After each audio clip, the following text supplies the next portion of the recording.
Hi everybody, welcome back or welcome to the channel. It's your boy Wicked T, and today we are doing our end of month vlog for March 2026. It was a pretty standard month again. Got about 16 videos done. And this one, so 17, because it is the last day of March. Yep, last day of March, and tomorrow will be April Fool's Day. So happy April Fool's Day to everybody. I'm assuming that's when I'll have this edited and posted. It was both mine and Dustee's birthdays this month. Not sure what else to say. Like I said, it was a pretty standard month.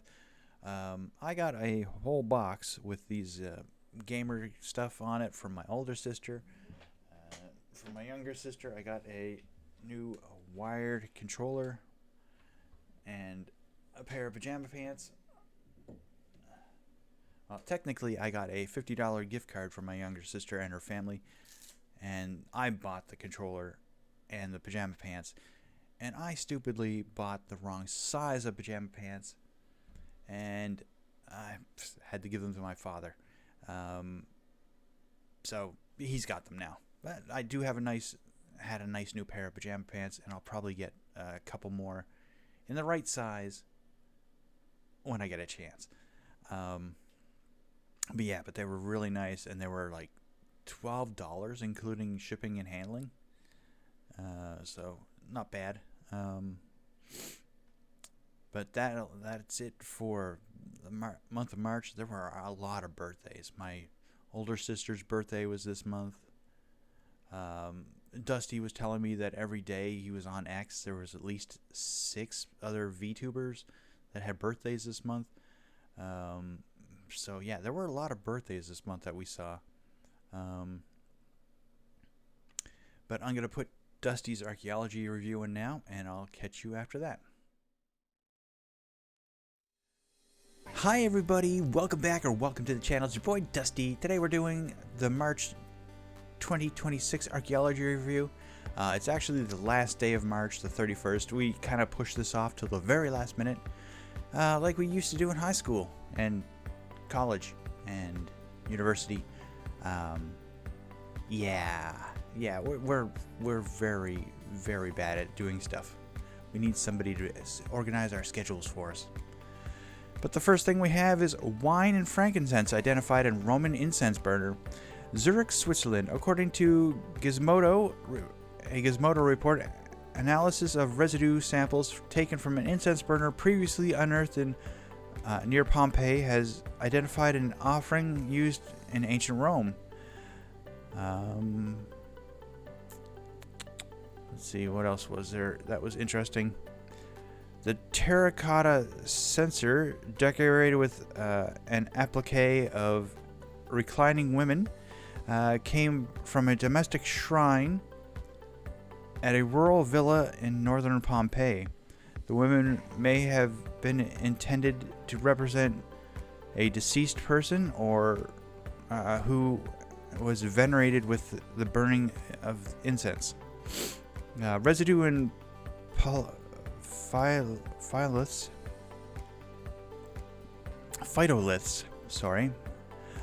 recovered from the ashes within the burner contained traces of wine and frankincense, ingredients from ritual practice called parificio,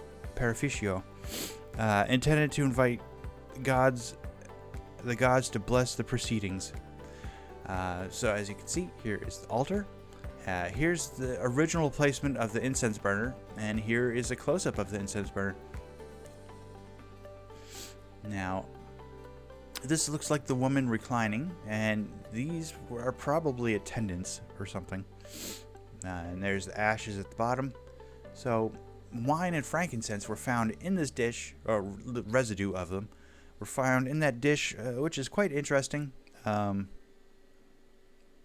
because it's actually fairly hard to get accurate readings of things like wine and frankincense because they're biological. So if they're burned, it actually preserves it better, making it a residue. It's like they can take like certain types of materials, wooden goblets and stuff like that. Unless something sits in them for a while, it's kind of hard to figure out what they contain. Generally, you can figure it out based on the design, but you never know. Next, we have Pinot Noir, grape seeds found in medieval pit in France. The AFP reports that a 600-year-old grape seed recovered from a medieval waste pit in northern France is genetically identical to grapes used today to make Pinot Noir wine.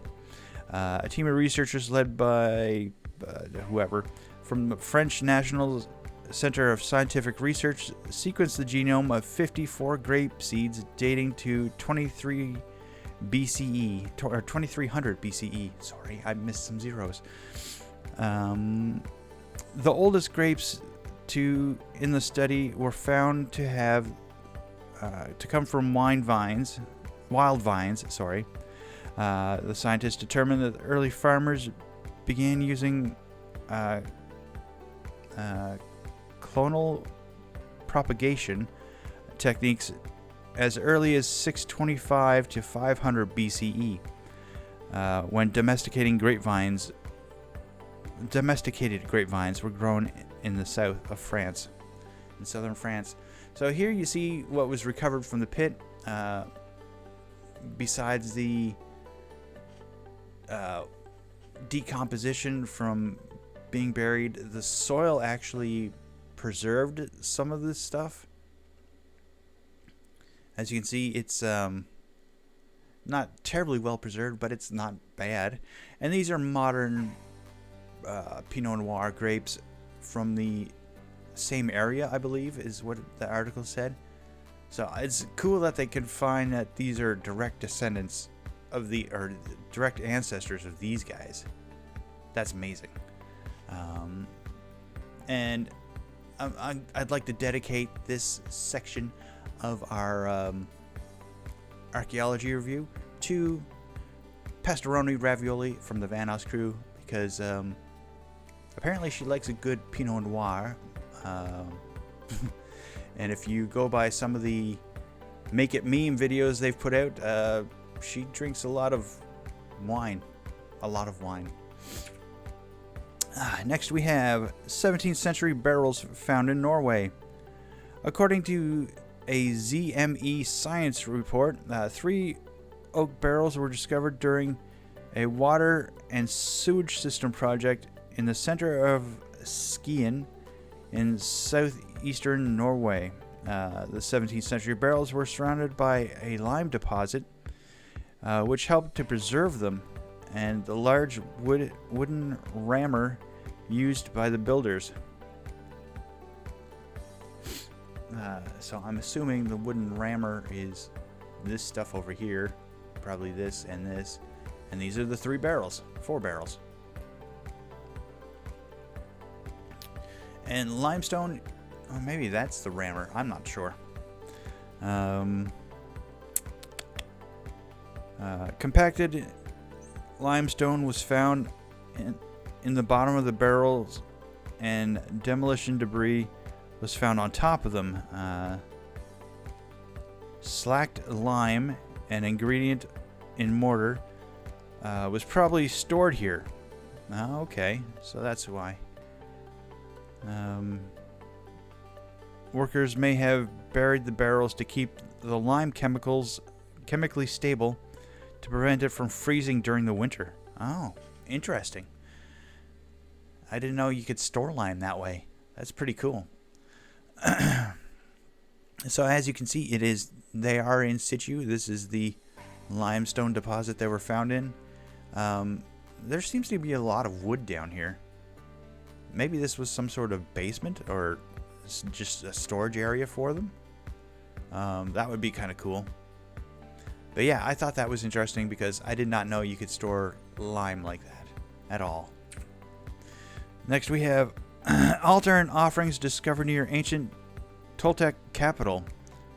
Hidalgo, Mexico. La Bruda Verde reports that work along the route of a passenger train uncovered an altar or momozitl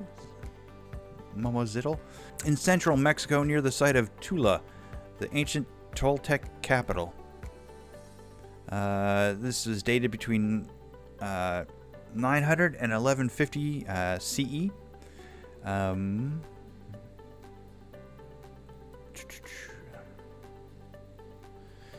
And Mexico's National Institute of Anthropology and Archaeology said the structure had at least 3 tiers. 2 skulls were uncovered at the base of the altar. Beneath the skulls, the researchers found compacted stucco surface, under which they uncovered another 2 skulls and several large bones. A black bowl containing another vessel, other ceramic vessels, and obsidian fragments and blades were also unearthed. So, you hear a lot about the people of South America, the ancient peoples of South America, sacrificing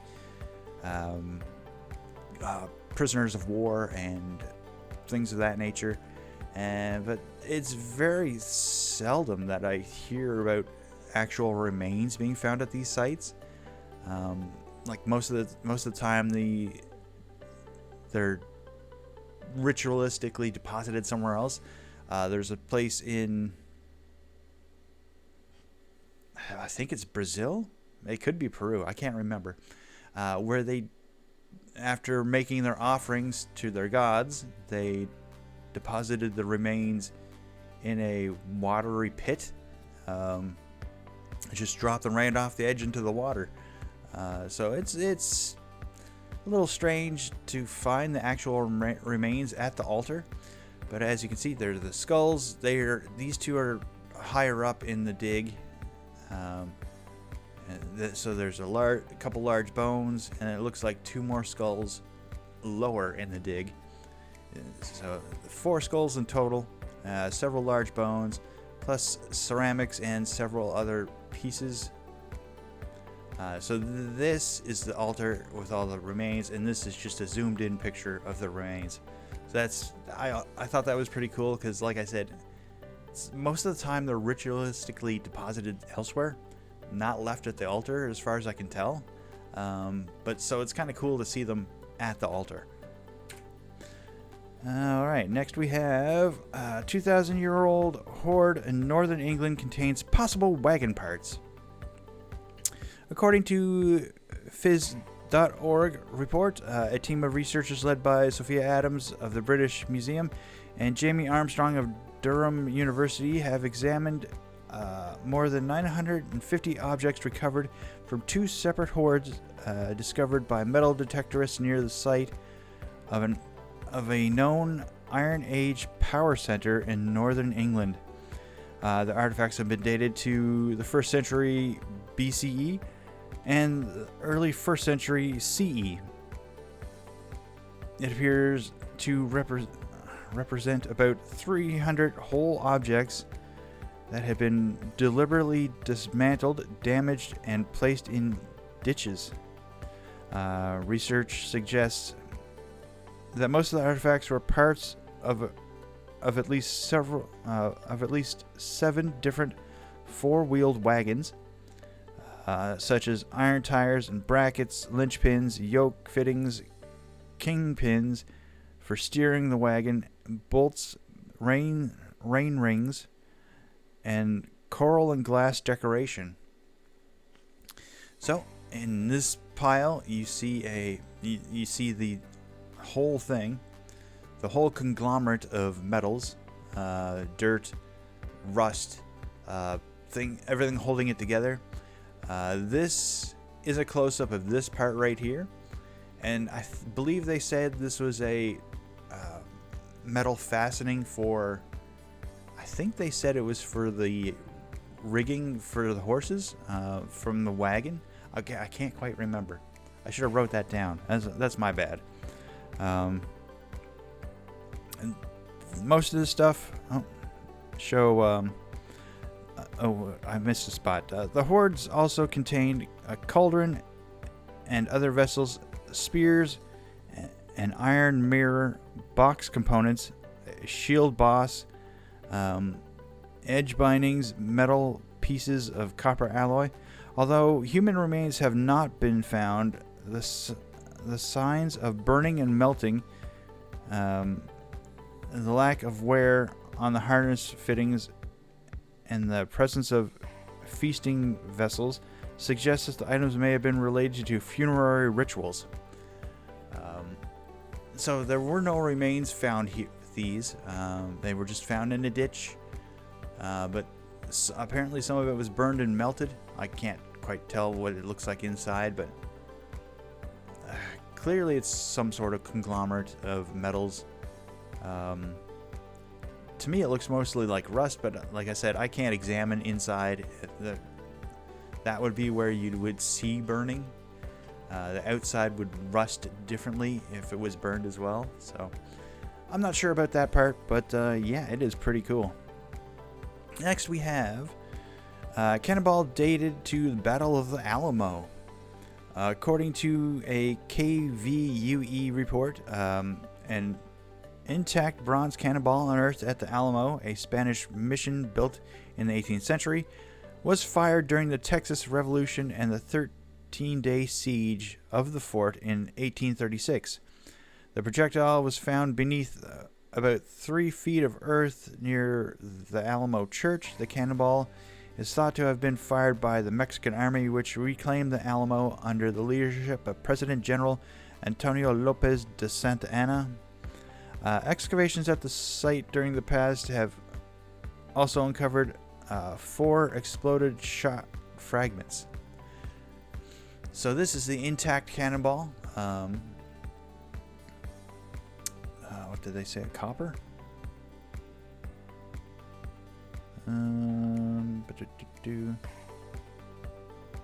Yeah, bronze. Sorry, bronze. And these are some fragments found at the site as well. That is a tragic story. And the best representation I've seen of it is the movie The Alamo, with like Billy Bob Thornton as Davy Crockett. It was a pretty intense battle, and so many Texans, I guess at the time, they weren't really Americans.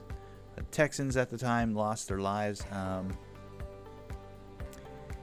trying to separate from Mexico. So that was, yeah, it's a pretty intense thing thinking about it, and seeing some of the artifacts from it is always a strange feeling. But yeah, I thought that was really cool, the cannonball. I love weapons. Next we have shipwrecks examined in Canada's Sable Island. According to Halifax City News reports, Parks Canada archaeologists and a Mi'kmaq archaeological technician examined the well-preserved shipwreck exposed on the north beach of Sable Island. The island has been known to sailors as a dangerous place because of the underwater sandbars, tricky currents, and unpredictable weather. Rebecca Dunham of Parks Canada said that the team uncovered wood and copper fragments of the vessel that were marked with British Royal Navy broad arrows. The ship also has elements made of Bermuda cedar, suggesting that it could be one of the 3 ships, including the HMS Barbados. The HMS Barbados was lost while traveling with 3 other ships from Bermuda to Newfoundland in 1812. Only one of the vessels in the group made it to Halifax, where a rescue was dispatched to retrieve the crew and the money the Barbados had been carrying. The crew later blamed strong currents for the loss of their ship. The island is revealing to us through the exposure particular artifacts and features that we can associate with wreck events, says Dunham. Sorry. So, as you can see, over here looks like the start of the dig. This may also be dig. Here's a piece of copper sheathing, and here's a closer look at the dig. Now, some of you may recognize the name Sable Island. It is famous for its wild horses, and it's a Parks Canada basically preserve for the horses. They basically control the whole island. There are some research stations set up, run by Parks Canada, I believe. But yeah, it looks like a beautiful location, but it is very dangerous to get to and from, and to travel around, apparently. Next we have medieval sword recovered off Israel's coast. ZME Science reports that Shlomi Katzin of the University of Haifa discovered a 3-foot-long Crusader-era sword encrusted with shells and sand while swimming in the Mediterranean Sea off Israel's Dor Beach. The Israeli Antiquities Authority soon granted permission to recover the object from the seabed and transfer it to the University of Haifa. A CT scan at a nearby hospital revealed the sword's iron blade is severely corroded, yet enough of it survives to indicate that it was likely forged in Europe and belonged to a Frankish knight. So as you can see, the sword is fairly big, like they said, 3 feet long. I'm assuming it's corroded off here because it's not in a uniform shape like the sword would have naturally been. Judging by the size of the hilt, it was probably a single-handed sword. Nice guard on it there, and the butt of the sword has probably had some sort of decoration. Did they say anything else about it? Similar swords were in the same area were found while scuba diving in 2021. Cool. But yeah, that swords and weapons in general really interest me, so I'm glad they found this. It's very nice. Next we have Roman gold mining operation identified in Spain, according to a statement released by Autonomous University of Barcelona.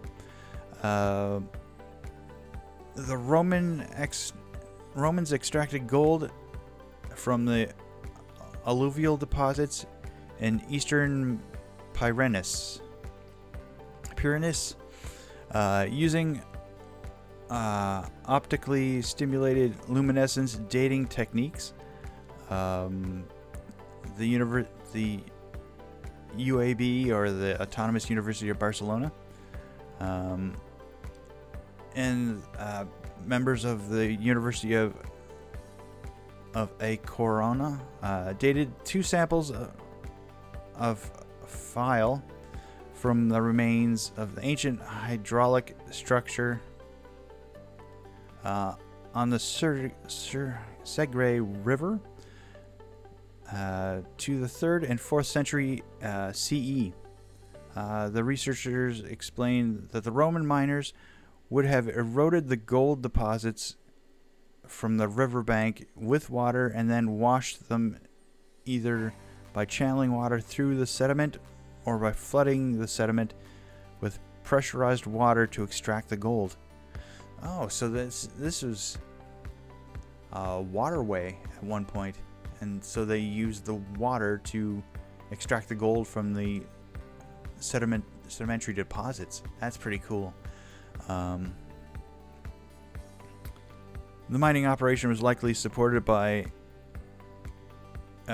Aulien Leventia, the only documented Roman city in the Pyrenees area,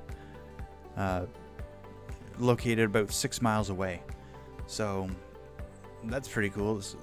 So they had a governor of a Roman city in Spain, and this was likely done under his rule or his supervision. So that's pretty cool that they could figure all that out, and that they extracted gold using water pressure. That's awesome. And lastly, we have a sacred road mapped in northern Peru's Chicama Valley. A sacred road stretching for more than a mile has been mapped in northern Peru's Chicama Valley with drones, Andia reports. The straight stone line, which cuts across ravines and open terrain, is thought to have been used by the Chimu people as a ceremonial route linking a fortified settlement, agricultural fields, and a ceremonial complex, says archaeologist Henry Taline of the Chicama Archaeological Program. The aerial imagery has allowed researchers to map the geoglyphs in its entirety. The team also noted that the agricultural fields along the route had serpentine furrows and were watered with secondary canals that branched from the Gran Canal de la Cumbre. Soil samples from the agricultural fields are being tested for phytoliths and pollen, which would show which crops were cultivated.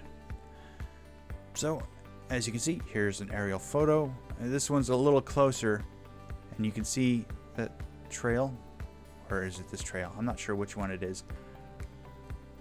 But in this one, you can see a trail going all the way to this mound over here. So I'm not sure if that's the ceremonial center or not, or if the ceremonial center is this way. But yeah, I'm assuming this is some sort of waterway at some time, by the way it's meandering through the countryside. So the fields would probably be on either side here. But yeah, it is very clear. And it's kind of cool, man. Sacred roads are, especially in South America, are very interesting. A lot of them end up being great big pictures that you can only see from the sky.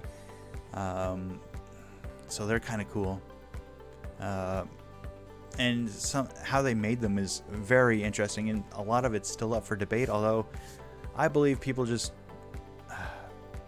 walked the trail and kicked rocks to one side, which helped define these images better. But yeah, it's pretty cool. And that'll do it for me for another archaeology review. I hope you enjoyed this. If you did, drop a like, leave a comment down below, and subscribe. It's free, helps out the channel, and I'll catch you all next month for another one. Bye-bye. Well, I hope everyone enjoyed Dustee's archaeology review. If you did, do everything he said at the end of his clip, or end of his video there. And I'm going to remind everyone at the end of this anyway. But otherwise, hopefully next month it will be about the same as this month. Get about 16, 17 videos done. Again, by the time I post this, it'll probably be April 1st or 2nd. So happy April Fool's Day to everybody. There's Easter and a few other things coming up. So I hope everyone enjoys those. But otherwise, other than having a new controller so we can play different games now, I can't really think of anything else that's going on with us.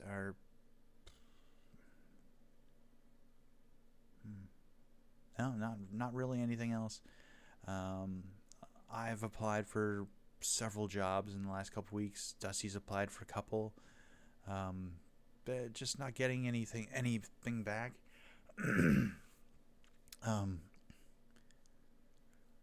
I'm not quite sure. Maybe it's because I'm old.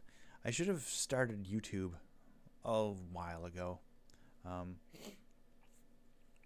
Like I basically started, I forget what it is now, 5 years ago, 6 years ago. But I should have started before that. I should have started right when everyone was stuck at home, and I might have gotten to play with some of these other groups that started around then too. But yeah, I should have done it. I should have done this a lot earlier, which is unfortunate. But what can you do about it? Not making any money off the channel right now. Just doing it for the love of gaming, really. And that's basically what we started this channel as, with the intention of doing anyway. So, and we'll just keep puttering along and see how things go. And Dustee's played with a couple groups of VTubers before. Unfortunately, we didn't have any. We didn't get those sessions recorded. Like I know there was one VTuber group that Dustee played Goose Goose Duck with, and he played 1 or 2 rounds with them and ended up murdering the host. So that was funny. But it was a while ago because it was the first time they'd played the basement map. So Dustee murdered them by showing that you could push a duck or a goose into the river and the body would disappear, and that's how he murdered them. It was hilarious. But yeah, unfortunately we didn't get that recorded. That would have been a brilliant video. Maybe he would have played with them a bit more too, but who knows. But yeah, that'll do it for this month. If there's anything we can change about these videos, let us know in the comments below. Please subscribe. It helps out the channel a lot. Leave a comment to help beat the algorithms, and I'll catch you at the end of the next month. Bye-bye.